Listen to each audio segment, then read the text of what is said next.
saya akan menyampaikan video mata kuliah elektronika analog yang sebelumnya diampu oleh Pak Suyanta.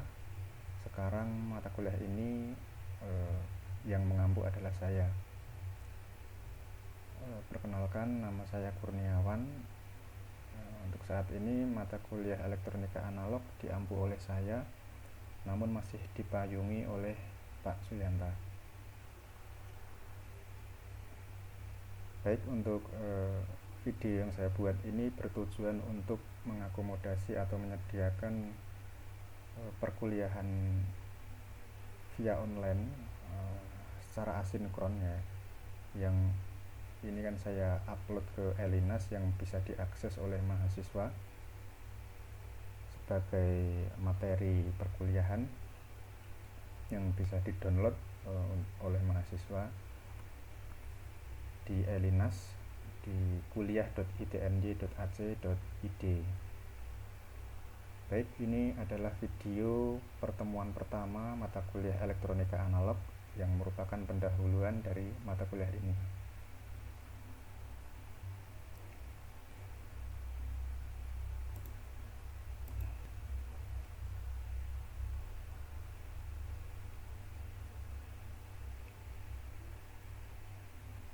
Pertama-tama akan saya sampaikan terkait kontrak kuliah dan penilaian.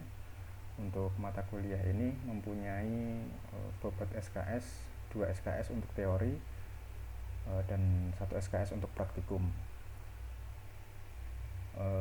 Untuk praktikum nanti yang akan mengampu Pak Suyanta didampingi dengan laboran. Kalau untuk yang teori, yang menghandle atau mengampu adalah saya. Jadi selama 1 semester ke depan, nanti untuk mata kuliah elektronika analog ini nanti akan bertemu dengan saya, dan praktikumnya bertemu dengan Pak Suyanta atau dengan laboran. Mata kuliah ini mempunyai durasi 100 menit ya, karena ada 2 SKS, per SKS nya adalah 50 menit, sehingga untuk mata kuliah satu pertemuan ini ada 100 menit. Untuk evaluasi hasil pembelajaran atau penilaian, saya memberikan poin 30% untuk tugas, 30% untuk UTS, dan 40% untuk UAS. Nah, untuk perkuliahan elektronika analog ini nanti hampir di semua pertemuan nanti akan saya berikan tugas sesuai dengan pembahasan yang kita lakukan di setiap pertemuannya. Untuk kehadiran minimal nanti 75% dari kehadiran total, yaitu kehadiran totalnya adalah 16 kali pertemuan plus UTS dan UAS, sehingga 75% dari 16 adalah 12 pertemuan. Jadi para mahasiswa nanti agar bisa mengikuti UAS minimal harus menghadiri perkuliahan sebanyak 12 kali minimal. Oke, selanjutnya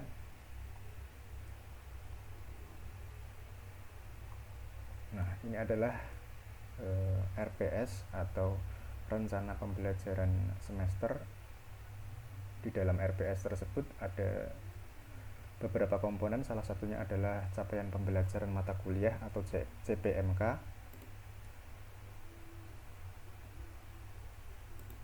Nah, nanti untuk CPMK yang pertama, mahasiswa ini harus mampu menjelaskan definisi dan konsep elektronika analog secara mandiri dan bertanggung jawab sesuai dengan nilai, norma, dan etika akademik. Artinya nanti ada batasan-batasan tertentu dalam menjelaskan definisi dan konsep elektronika analog ini secara mandiri. Itu batasannya harus bertanggung jawab terhadap cara menjelaskannya, baik itu dengan nilai, norma, dan etika akademik yang berlaku di ITNJ. Untuk CPMK yang kedua, mahasiswa mampu melakukan analisis transistor dan op-amp terhadap sinyal analog, karena di dalam sepanjang perkuliahan 1 semester ke depan ini nanti yang akan kita bahas adalah terkait komponen transistor dan op-amp. Jadi rangkaian yang terbentuk atas komponen utama, yaitu transistor dan op-amp. Transistor nanti yang akan kita bahas nanti adalah transistor bipolar junction transistor dan field effect transistor. Nanti akan kita bahas pada perkuliahan pendahuluan ini. Untuk yang CPMK ketiga, mahasiswa harus mampu merancang rangkaian penguat transistor dan op-amp. Jadi nanti selain melakukan analisis, mahasiswa juga harus mampu merancang rangkaian penguat, baik itu menggunakan komponen transistor ataupun menggunakan komponen op-amp. Untuk CPMK yang keempat adalah mahasiswa harus mampu menerapkan rangkaian penguat transistor dan op-amp tersebut pada skala laboratorium atau praktis di lapangan, menafsirkan dan menganalisis data untuk memperkuat pemahaman di bidang teknik elektro. Nanti yang CPMK keempat ini berkaitan dengan praktikum. Jadi mampu menerapkan rangkaian penguat ini pada skala laboratorium berarti mahasiswa harus melakukan satu paket mata kuliah, artinya selain teori juga harus melakukan praktikum karena itu memang satu paket dari mata kuliah elektronika analog ini. Jadi praktikum itu nanti masuknya ke CPMK yang keempat ini dalam skala lab atau praktis di lapangan. Selanjutnya untuk metode pembelajaran ini ada dua jenis, yaitu luring dan daring. Kalau untuk luring kita pertemuan di kelas, yaitu nanti ada expository, ada diskusi, pretest, kuis, dan pemberian tugas. Begitu juga yang kedua adalah daring. Ini kita menggunakan nanti bebas ya, bisa aplikasi Zoom, bisa Google Meet, atau mungkin bisa koordinasi lewat WA.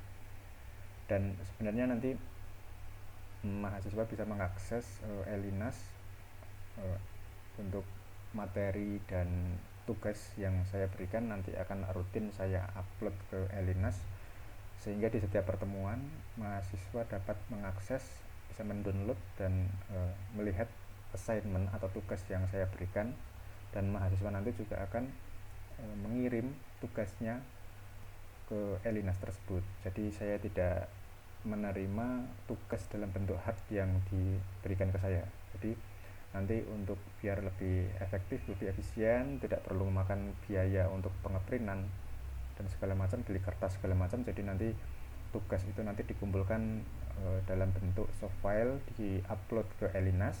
Nanti apabila terjadi permasalahan atau kesulitan di dalam mengupload tugas ke Elinas, nanti mungkin bisa kita bicarakan di WA group dan bisa dikirim melalui WA group tersebut. Nanti kita akan buat WA group untuk mata kuliah elektronika analog ini. Selanjutnya materi yang akan kita bahas di sepanjang satu semester ke depan nanti, ini ada 8 poin, yaitu yang pertama adalah kontrak kuliah yang sudah saya jelaskan sebelumnya tadi, pendahuluan elektronika analog untuk pertemuan kali ini, dan untuk pertemuan selanjutnya nanti ada tanggapan frekuensi penguat transistor, penguat daya, penguat diferensial menggunakan transistor, penguat operasional atau op-amp tadi. Yang keenam adalah penguat umpan balik menggunakan feedback. Yang ketujuh adalah regulator tegangan, dan yang 8 adalah tapis aktif atau filter aktifnya. Nah, untuk pertemuan kali ini kita akan membahas pendahuluan elektronika analog. Nah, definisi elektronika analog ini bisa dibaca melalui materi yang saya tunjukkan di sini, yaitu elektronika analog ini merupakan bidang elektronika di mana sinyal listrik yang terlibat di dalamnya bersifat kontinu atau berkelanjutan. Nah, sebenarnya di dunia kita kan sebagian besar itu variabel-variabel yang bisa terukur itu merupakan variabel yang bersifat berkelanjutan atau kontinu. Kontinu itu artinya dari waktu ke waktu variabel tersebut atau nilai tersebut yang terukur itu tidak ada putusnya, artinya senantiasa berkelanjutan dari waktu ke waktu, seperti suhu, seperti suara, cahaya, temperatur, sudut, nanti dari waktu ke waktu mempunyai nilai. Jadi tidak ada miss data, tidak ada pemenggalan data. Jadi dari 0T hingga sekian T, nanti data tersebut atau nilai tersebut tetap mempunyai nilai, jadi tetap mempunyai nilai yang berkelanjutan tanpa terpenggal. Nah, itulah yang disebut sinyal analog. Seperti matahari terbit dari timur ke barat, itu kan juga bersifat analog ya. Jadi mulai dari timur itu kan nggak langsung di tengah-tengah, nggak langsung siang hari, nggak langsung di barat, nggak langsung terbenam. Jadi berkala, jadi bertahap dari waktu ke waktu, pelan-pelan.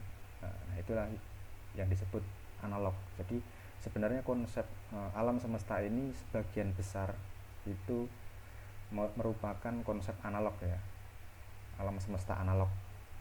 Nah, kemudian untuk sinyal listrik, karena kita berbicara tentang elektronika, apa kaitannya sinyal analog atau variabel analog ini terhadap elektronika, maka yang akan bekerja di dalam rangkaian elektronika ini adalah sinyal-sinyal listrik yang nanti banyak akan kita bahas di dalam perkuliahan elektronika analog ini.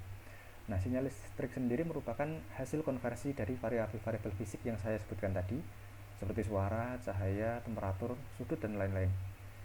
Jadi suatu sensor itu bisa mendeteksi besaran atau variabel fisik itu kan karena merubah variabel fisik. Misalnya suara itu kan sebenarnya dalam bentuk gelombang ya, gelombang mekanik yang nanti ditangkap oleh membran. Di dalam sensor suara itu kan mikrofon ya, mikrofon itu di dalamnya terdapat membran itu bergetar, terhubung ke solenoid lilitan tembaga dan didekatkan dengan magnet, nanti akan menghasilkan listrik.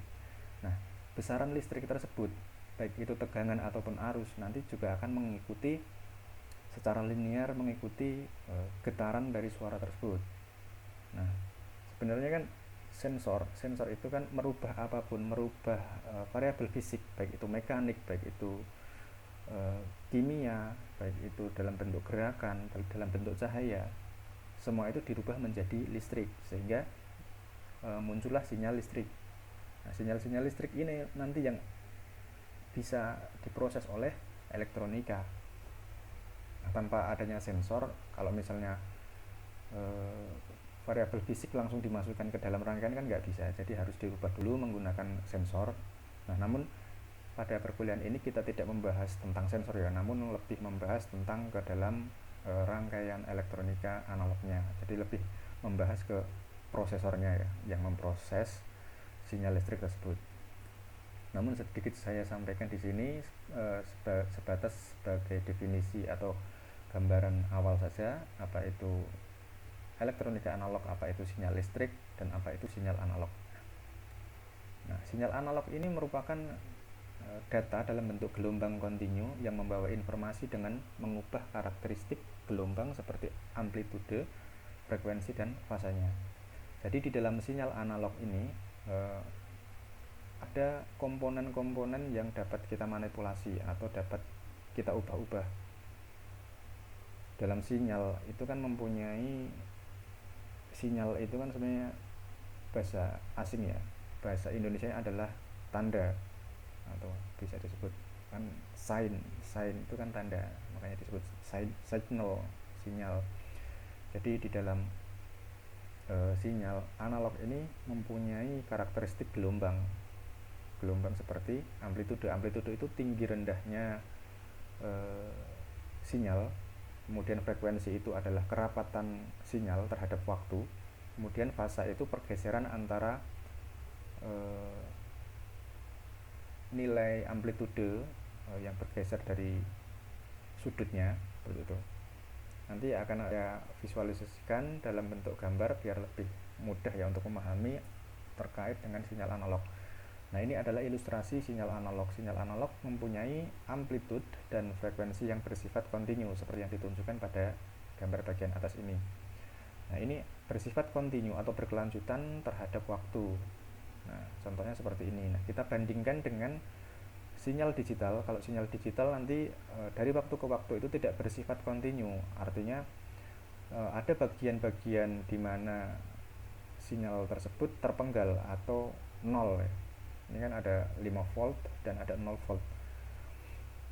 Jadi ada bagian di mana atau momen di mana sinyal tersebut terpenggal sehingga menjadi 0 volt, sehingga hanya ada logika 1 dan 0 di dalam sinyal digital. Sedangkan pada sinyal analog ini bersifat kontinu, tidaklah dari 0 langsung ke 1 atau ke 5 volt, namun berkala ya, dari 0, 0, sekian, 1, sekian, 2, sekian, 3, sekian hingga 5, turun lagi secara bertahap dari waktu ke waktu. Nah, untuk sinyal analog ini biasanya kan dibaca menggunakan alat ukur yang merupakan alat ukur analog juga, seperti alat ukur voltmeter analog yang ditunjukkan oleh jarum seperti yang saya tunjukkan ini. Kemudian kalau untuk sinyal digital nanti bisa terbaca oleh alat ukur digital juga. Jadi alat ukur digital ini memproses sinyal analog menjadi bentuk digital dulu, barulah bisa ditampilkan dalam angka-angka digital seperti 7 segmen seperti ini.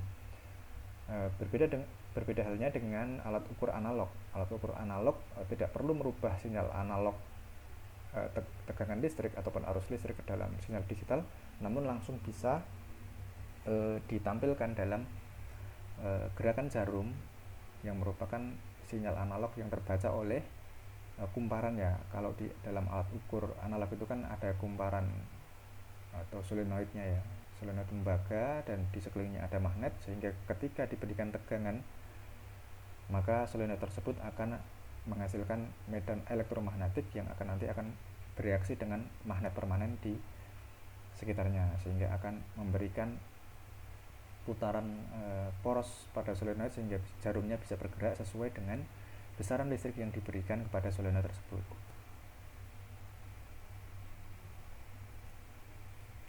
Nah, ini adalah karakteristik dari sinyal analog yang saya sebutkan tadi. Nah, ada 3 komponen utama, yaitu amplitudo. Nah, ini merupakan tinggi rendahnya sinyal analog. Amplitudo merupakan tinggi rendahnya sinyal analog. Nah, kemudian yang kedua adalah frekuensi. Frekuensi merupakan kekerapan atau kerapatan jumlah gelombang dalam satu periode ya. Jadi frekuensi itu rumusnya adalah F sama dengan per T. T ini merupakan periode. Jadi semakin banyak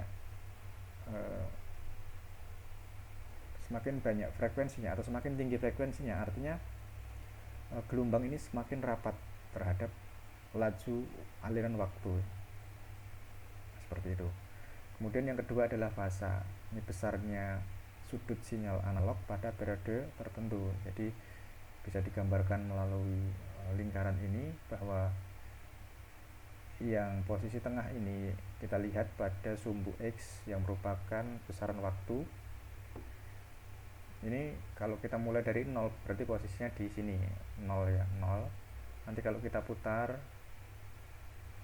nanti kita akan mengarah ke negatif, berputarnya harusnya ke ini ke kiri ya, berlawanan arah jarum jam, sehingga mulai dari 0 menuju ke 90 derajat di sini, kemudian turun ke 180 derajat, turun lagi ke negatif 90 derajat, dan kembali lagi ke 0.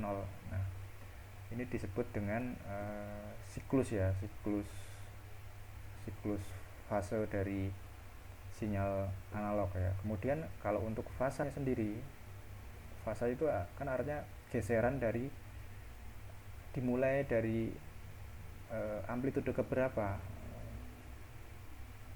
sinyal analog itu muncul. Kalau yang C ini kan dimulai dari amplitude yang puncak dulu, yaitu mulai dari 90 positif 90 derajat turun hingga 180 derajat. Kemudian yang A ini kan dimulai dari 0 derajat ya, 0 derajat naik ke 90 derajat dan seterusnya. Begitu juga yang B. Yang B ini bergeser sebesar 90 derajat untuk memulai pembangkitan sinyal analog. Nah, ketiga karakteristik atau ketiga komponen tersebut yang dapat kita ubah-ubah atau kita manipulasi, yang kemudian nanti akan diolah oleh rangkaian elektronika analog. Nah, selanjutnya komponen utama yang bisa memproses sinyal-sinyal analog tersebut adalah transistor. Transistor sendiri dibagi menjadi secara umum transistor dibagi menjadi jenis. Yang pertama adalah BJT atau bipolar junction transistor. Bipolar junction transistor ini sendiri dibagi lagi menjadi dua tipe, yaitu tipe NPN dan tipe PNP. NPN dan PNP ini merupakan kutub ya, ada kutub negatif dan kutub positif, namun kombinasinya dibalik sehingga ada tipe NPN dan tipe PNP. Kemudian jenis transistor yang kedua adalah field effect transistor atau FET ya. Nah, FET ini juga mempunyai dua tipe, tapi penyebutannya bukan tipe, melainkan channel ya. Kalau di dalam FET itu penyebutannya channel N dan channel P. Seperti itu. Nah, ini merupakan gambaran dasar dari komponen transistor jenis BJT, bipolar junction transistor. Nah, BJT itu sendiri terdiri dari dua carrier dan dua carrier yaitu elektron dan holes, sehingga disebut bipolar device atau perangkat dua kutub. Ini ada elektronnya, ada holesnya, sehingga disebut bipolar device. Terdapat tiga terminal atau tiga kaki, yaitu base, kolektor, dan emitor. Dapat digunakan sebagai penguat arus, penguat tegangan, dan penguat daya.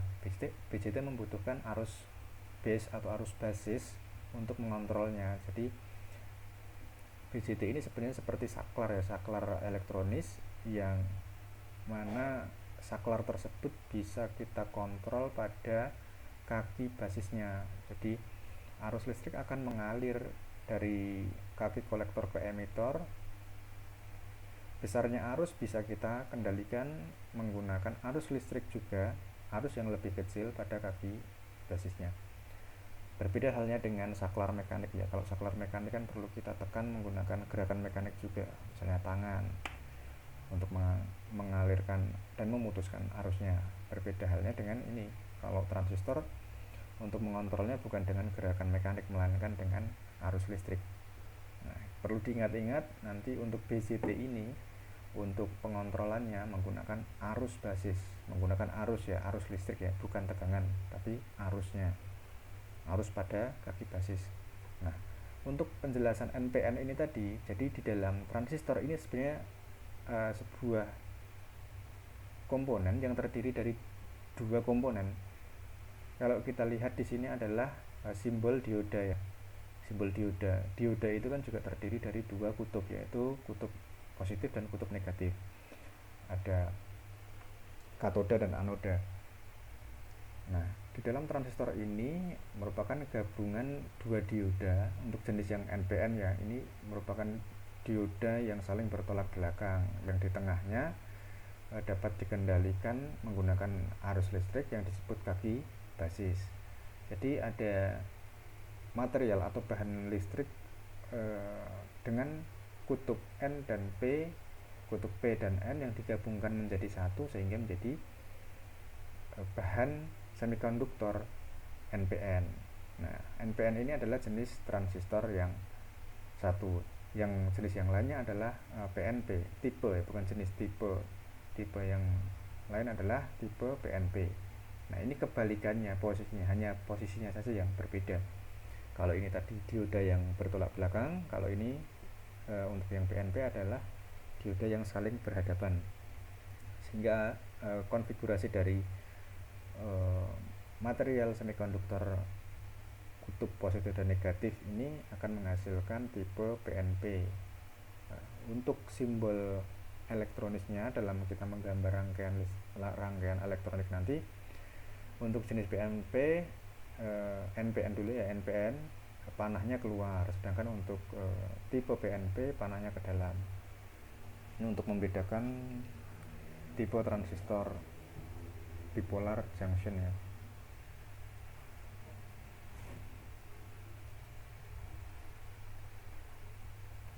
Selanjutnya kita akan membahas daerah kerja BJT.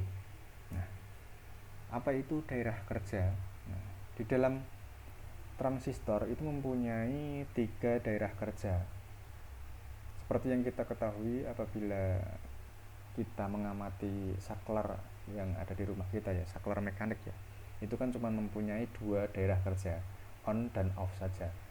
Berbeda halnya dengan transistor. Nah, transistor ini mempunyai keunggulan yaitu salah satunya adalah mempunyai tiga daerah kerja. Jadi tidak hanya on dan off saja, melainkan juga mempunyai daerah aktif.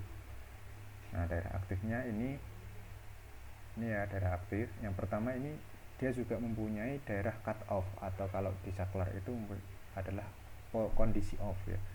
Ini daerah di mana hubungan kolektor dan emitornya terputus. Artinya pada daerah ini BJT dapat dianalogikan seperti saklar yang terbuka atau kondisi off. Nah, ini disebut dengan daerah cut off. Daerah cut off ini terjadi ketika kaki basisnya tidak diberikan arus sama sekali atau diberikan arus 0 volt ya.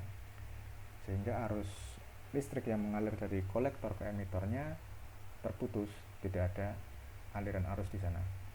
Kemudian yang kedua ini adalah daerah aktif, yang merupakan perbedaan antara transistor dengan saklar mekanik ya. Kalau transistor itu kan sebenarnya juga bisa disebut saklar, namun berbeda dengan saklar pada umumnya. Saklar mekanik berbeda. Nah, perbedaannya itu di sini pada daerah aktifnya. Daerah aktif ini merupakan daerah di mana aliran arus kolektor atau IC ini linear terhadap besarnya arus base, sehingga juga disebut sebagai daerah linear. Kemudian yang ketiga adalah daerah saturasi. Nah, daerah saturasi ini di mana kondisi transistor itu jenuh. Jenuh artinya kondisinya on. Nah, mengalirkan arus listrik secara maksimum dari kolektor menuju emitor, sehingga tegangan antara kolektor dan emitor atau VCE mendekati 0. Artinya pada daerah ini BJT dapat dianalogikan seperti saklar yang tertutup atau kondisi on, seperti itu. Nah, ini merupakan penjelasan dari daerah kerja BJT ya. Untuk lebih mudahnya mungkin akan bisa kita lihat melalui grafik daerah kerja BJT. Nah, seperti ini. Jadi ini adalah kurva yang warna biru, ini merupakan IB, arus basis. Kemudian yang bagian kiri ini adalah daerah saturasi yang kita sebutkan tadi, dan yang bawah ini merupakan daerah cut off. Nah, untuk sumbu horizontal ini merupakan tegangan kaki kolektor dan emitor ya.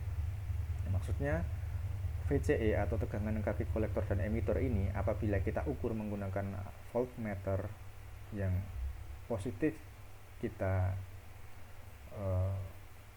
arahkan ke kaki kolektor, kemudian yang kaki alat ukur negatifnya kita arahkan ke kaki emitor.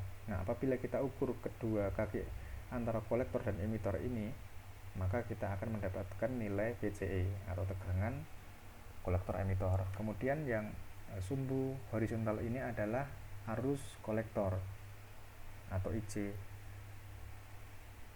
Nah, bisa kita lihat di sini IC atau arus kolektor ini akan bervariasi terhadap besarnya arus basis atau IB. Nah, IB yang lebih kecil dari 0 volt, mulai dari 0 volt ke bawah, itu akan menyebabkan transistor berada pada daerah kerja cut off. Artinya transistor tersebut tidak dapat mengalirkan arus dari kaki kolektor ke emitor. Jadi seperti saklar yang terbuka atau kondisi off. Kemudian semakin tinggi nilai arus basis yang diberikan, maka arus pada kolektor pun juga akan meningkat. Ya. Jadi arus listrik yang mengalir dari kaki kolektor ke emitor nanti akan meningkat seiring dengan meningkatnya arus basis.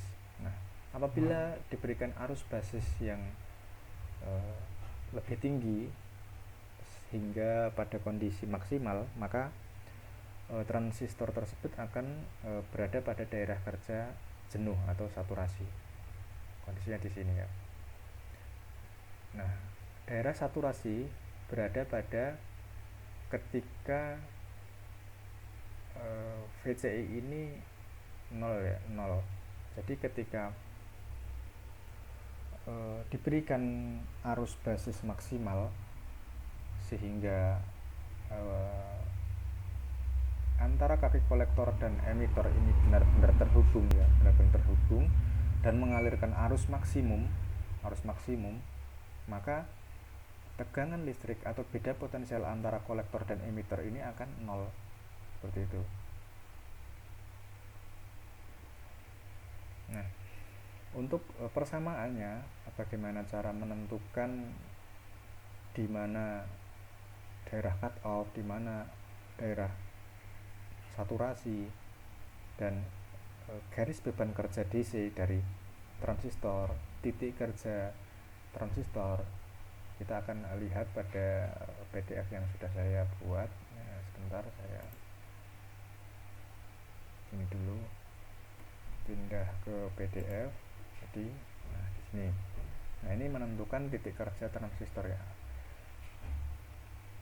Nah, kita diberikan rangkaian seperti ini, ada VCC atau tegangan sumber melewati resistor RC, kemudian masuk ke kaki kolektor, ada kaki emitter terhubung ke ground, terhubung ke beban bersama dengan kaki kolektor, kemudian kaki basis dihubungkan ke resistor RB untuk mendapatkan tegangan VBB.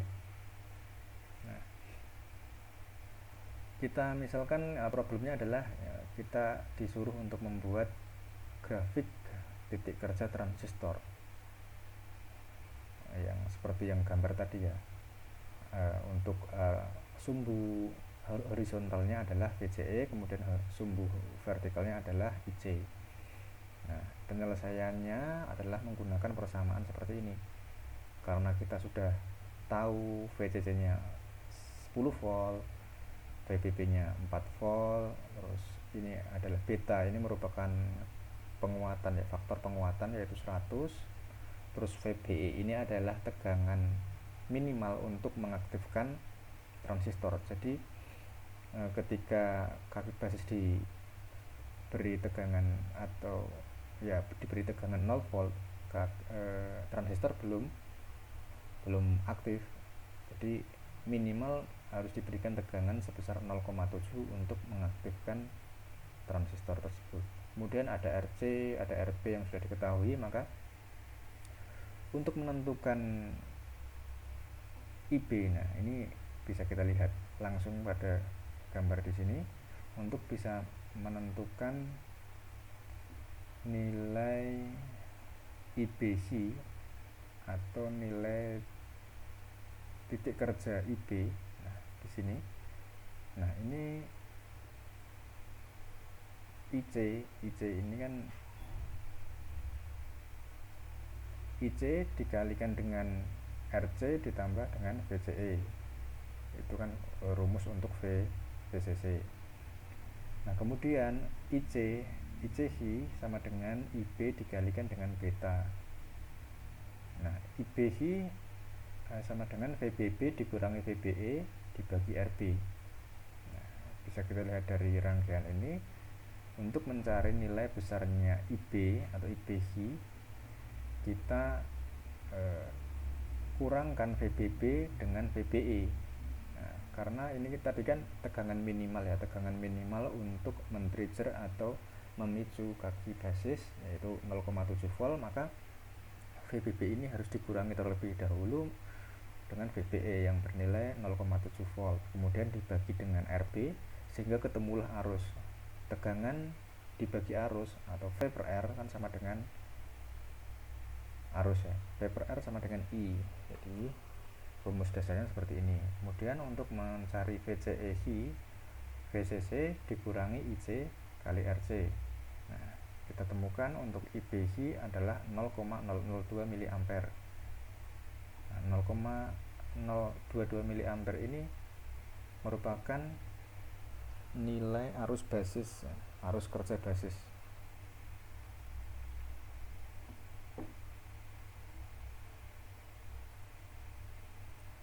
Kemudian untuk ICC adalah 0,022 dikalikan dengan 100, karena ini tadi adalah IBC dikalikan dengan beta, sehingga kita dapatkan 2,2 mA. Nah, sepertinya saya salah menulis ya di sini ya. harusnya ini 0,022 mA, tapi saya tulis 0,22 mA. Nah, ini sebenarnya ini yang salah pada gambarnya.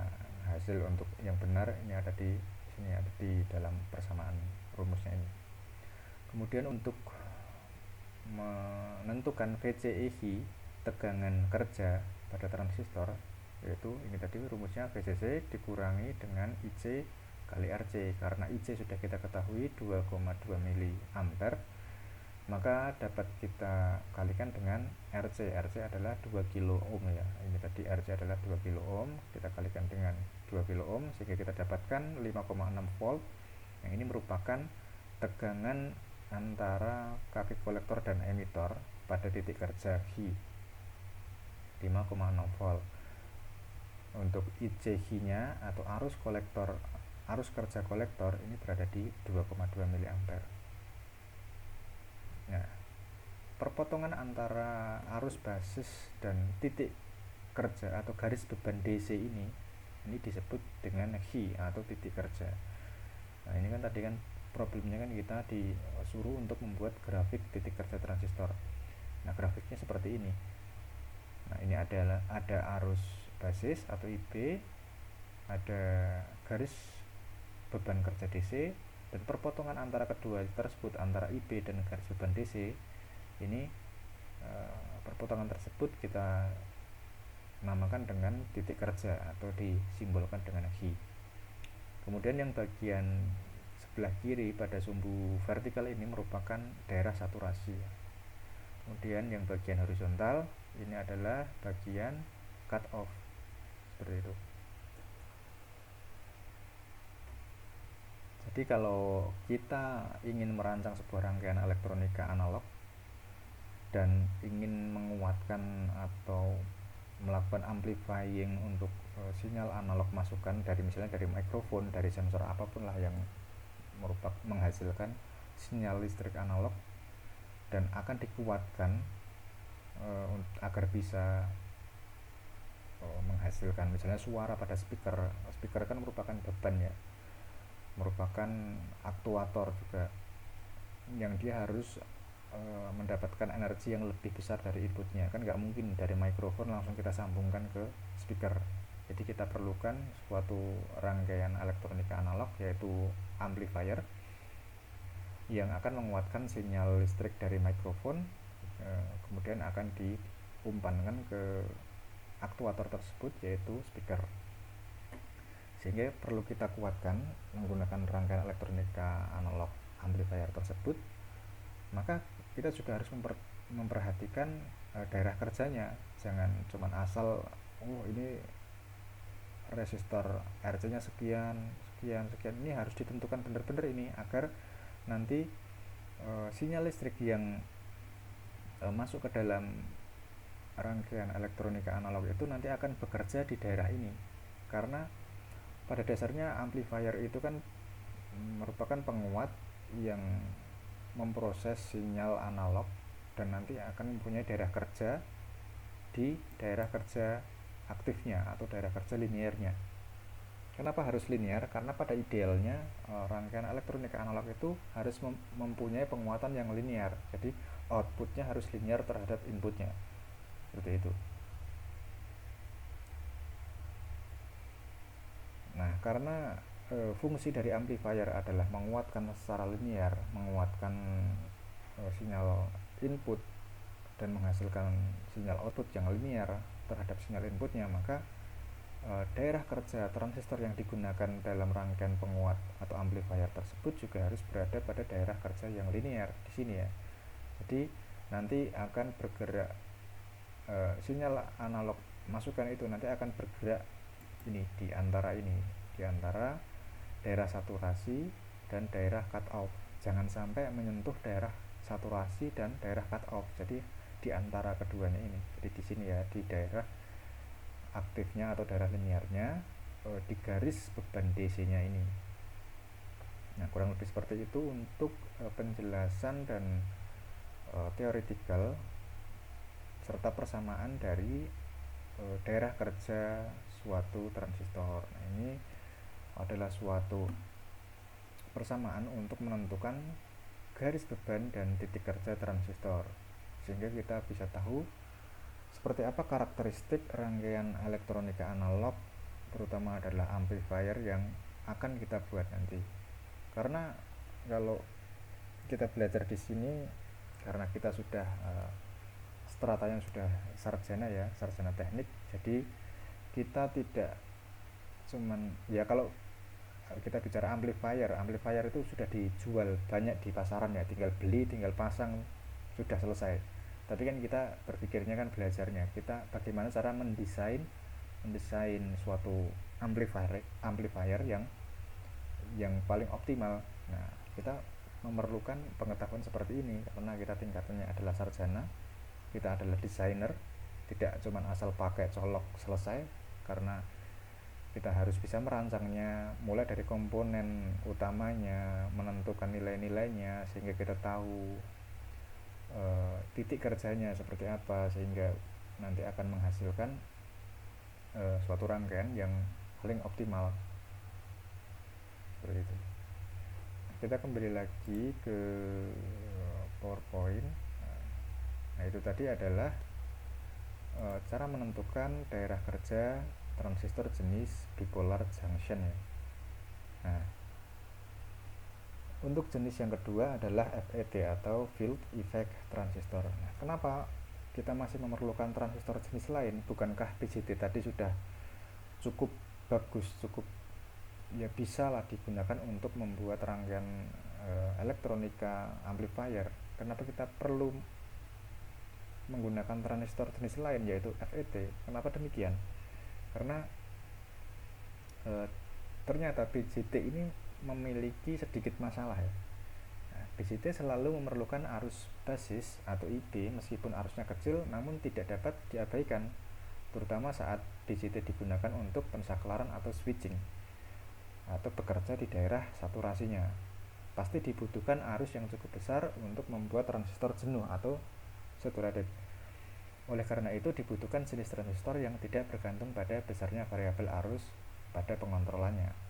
Seperti yang kita sebutkan di atas tadi sebelumnya, kan saya tadi sudah mau wanti-wanti untuk senantiasa mengingat cara kerja transistor BJT, bahwa transistor BJT ini dikontrol menggunakan arus basisnya atau IB. Jadi transistor jenis BJT ini sangat baik jika digunakan pada daerah kerja aktif atau daerah kerja linearnya tadi yang sudah saya bahas sebelumnya, untuk amplifying, untuk penguatan, penguatan tegangan, penguatan daya, penguatan arus. Nah, itu bagus ketika difungsikan pada daerah kerja aktifnya atau daerah kerja linearnya. Namun ketika kan tidak semua rangkaian elektronika analog itu sebagai penguat linear ya. Kita misalkan adalah power supply yang modern ini kan mengubah arus AC menjadi DC, kemudian mengatur tegangannya, mengatur arusnya, itu kan menggunakan teknik switching ya, SMPS itu power supply jenis switching. Jadi arus listrik setelah disearahkan menggunakan komponen dioda, kemudian difilter menggunakan komponen kapasitor, maka arus listrik yang sudah diubah menjadi DC ini nanti akan di switching untuk mengatur tegangannya. Semakin rapat switchingnya atau semakin tinggi frekuensinya, artinya tegangannya akan semakin tinggi. Kemudian apabila frekuensinya atau switchingnya semakin jarang, maka tegangannya akan semakin rendah. Nah, itu cara kerja SMPS untuk mengatur tegangan dan arus outputnya. Nah, untuk rangkaian SMPS tersebut itu kan juga merupakan salah satu rangkaian elektronika yang dimana menggunakan metode pensaklaran atau switching. Nah, untuk rangkaian dengan metode pensaklaran atau switching itu tidak cocok jika menggunakan komponen transistor jenis BJT, karena BJT sendiri memiliki sedikit masalah jika digunakan untuk pensaklaran. Karena kalau pensaklaran itu nanti eh, daerah kerjanya itu berada di eh, dua dua daerah, yaitu pada kondisi saturasi dan daerah cut off-nya. Jadi kan kalau pensaklaran itu kan ada dua kondisi ya, kondisi off dan kondisi on. Tidak boleh di antara keduanya. Jadi kalau off ya benar-benar off, cut, dimana arus dari kolektor ke emitter itu benar-benar tidak ada arus sama sekali. Kemudian pada kondisi on, nah itu dimana arus listrik yang mengalir dari kolektor ke emitter ini benar-benar mengalirkan arus maksimal. Nah, ketika transistor dipaksa untuk mengalirkan arus maksimal, ini kan membutuhkan arus basis yang maksimal juga, seperti yang kita bahas sebelumnya tadi, bahwa arus kolektor untuk meningkatkan jumlah arus yang mengalir pada kaki kolektor ke emitter, maka kita juga harus meningkatkan arus basisnya, karena itu berbanding lurus ya antara antara arus yang mengalir dari kaki kolektor ke emitter ini berbanding lurus dengan arus yang kita berikan pada kaki basisnya. Sehingga apabila kita ingin mengoperasikan transistor pada daerah saturasi untuk tujuan pensaklaran tadi, yaitu on dan off pada daerah kerja cut off dan saturasi, maka kita membutuhkan IB yang cukup tinggi. Apabila IB ini dilakukan diberikan dengan nilai yang cukup tinggi, padahal switching ini kan prosesnya cepat ya, 1 detik itu bisa ribuan bahkan jutaan kali pensaklaran. Karena prosesnya cepat, maka transistor tersebut bisa panas, mengalami disipasi panas, sehingga arus listrik yang ditransfer melalui kaki kolektor dan emitter ini akan menjadi panas dan mengakibatkan kerusakan atau pendeknya umur transistor. Oleh karena itu, kita perlukan transistor jenis lain yang pengontrolannya itu bukan menggunakan variabel arus, melainkan variabel tegangan. Nah, field effect transistor atau FET sendiri ini berbeda dengan BJT. Perbedaannya adalah pada kaki pengontrolannya. Kalau yang BJT tadi menggunakan arus IB atau arus basis untuk mengontrol aliran arus dari kaki kolektor ke emitter, sedangkan kalau FET ini dia menggunakan tegangan, jadi bukan menggunakan arus tapi menggunakan tegangan ke kaki gate-nya untuk mengalirkan arus dari drain ke source atau dari source ke drain, nanti tergantung jenis atau channel dari FET itu sendiri. Nah, kalau BJT adalah kontrol arus, kalau FET adalah kontrol tegangan. Seperti itu. Tegangan dari apa ke apa? Tegangan dari gate ke source. Nah, di dalam kaki FET ini kan terdiri dari 3 kaki juga, sama halnya seperti yang jenis BJT, melainkan hanya penyebutan istilahnya saja yang berbeda.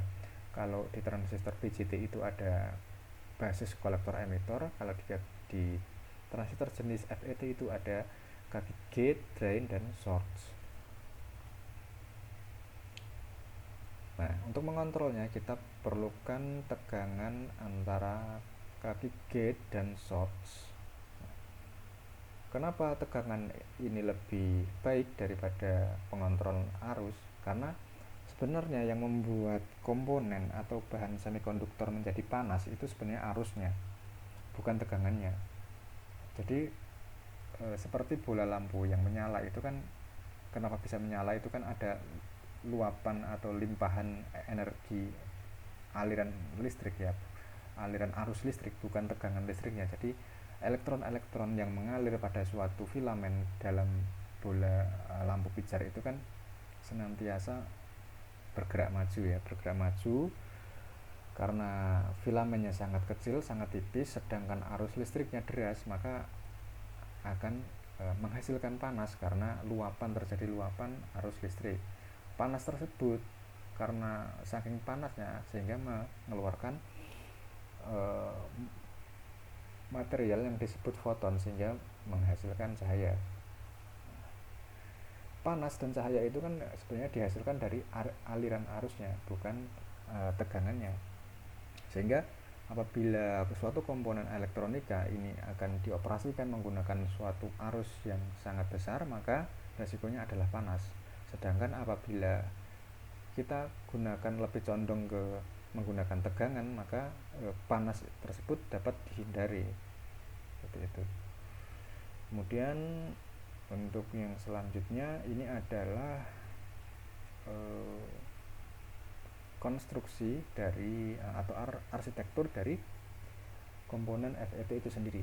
Nah, FET terdiri dari satu carrier ya, berbeda dengan BCD tadi. BCD itu mempunyai dua carrier, yaitu elektron dan hole, sedangkan kalau FET ini terdiri dari satu carrier, yaitu elektron saja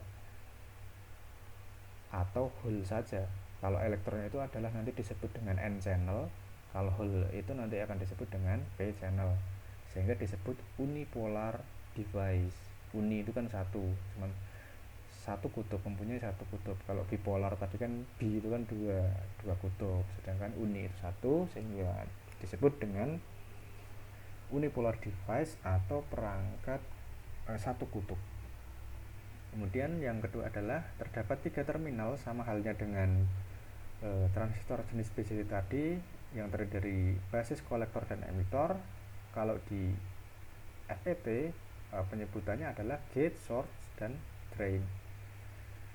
Kemudian FET dapat digunakan sebagai penguat arus, penguat tegangan, dan penguat daya, sama halnya seperti BCD, cuman bedanya pada teknik pengontrolannya. Yang BCD menggunakan arus, yang FET menggunakan tegangan. Kemudian FET membutuhkan tegangan, FET membutuhkan tegangan gate dan source atau VGS untuk mengontrolnya. Nah, saat kita berikan tegangan antara kaki gate dan source, maka material ini nanti akan membuka, sehingga channel atau kanal antara dua material ini nanti akan terbuka dan mengalirkan arus dari drain ke source atau dari source ke drain, tergantung dari jenis dari FET itu sendiri, apakah dia channel N, apakah dia channel P.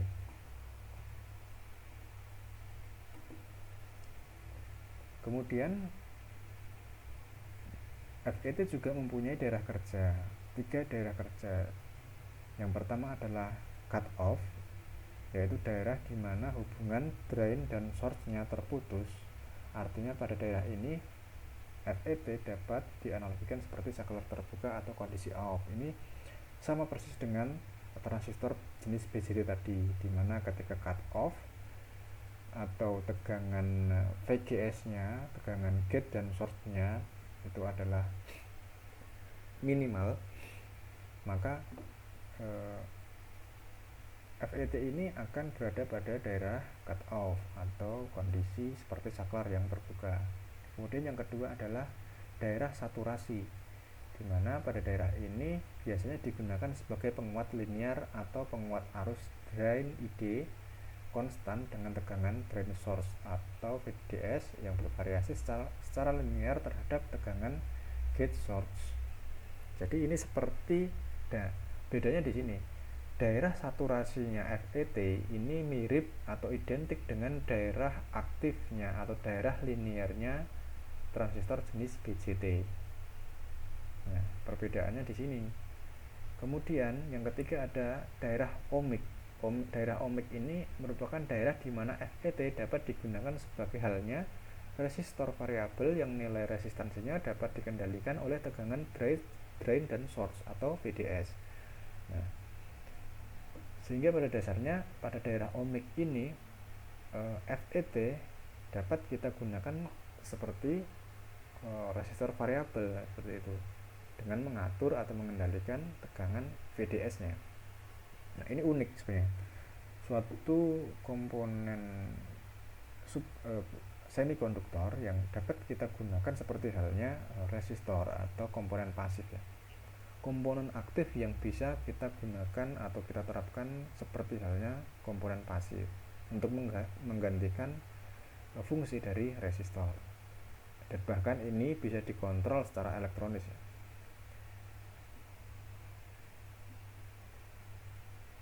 Nah, itu adalah ketiga daerah kerja FET. Nah, untuk grafiknya, grafik daerah kerja kita bisa lihat di sini.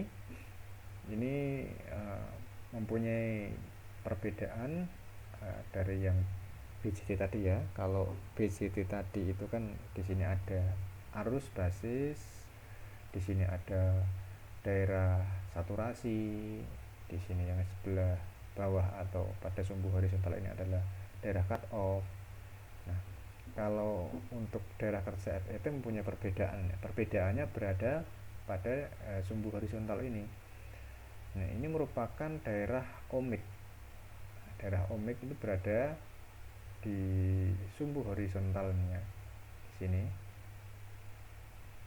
Kemudian daerah saturasinya ada di sini, di mana kurva VGS ini mulai berangsur lurus secara horizontal atau konstan secara horizontal. Arus IDS konstan secara horizontal terhadap VDS. Nah, ini merupakan daerah saturasi dari FET. Nah, untuk VP ini adalah pinch voltage atau tegangan jepit. Untuk VGS sama dengan 0 volt. VGS sama dengan 0 volt di sini. VGS sama dengan 0 volt kan ini. Nah, di sini kita temukan VP atau pinch voltage-nya sebesar kurang lebih ini adalah 4 volt seperti itu.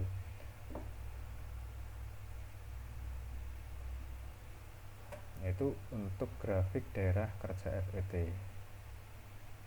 Nah, untuk ringkasan dari perkuliahan kita yang saya buat di dalam bentuk video kali ini adalah elektronika analog mempelajari perilaku sistem elektronika terhadap sinyal yang bersifat kontinu atau berkelanjutan terhadap waktu.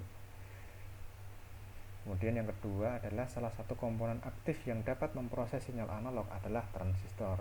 Nah, transistor sendiri dibagi menjadi dua jenis, yaitu bipolar junction transistor dan field effect transistor. BCT dan FET mempunyai cara kerja dan karakteristik yang berbeda, terutama pada teknik pengontrolannya dan daerah kerjanya.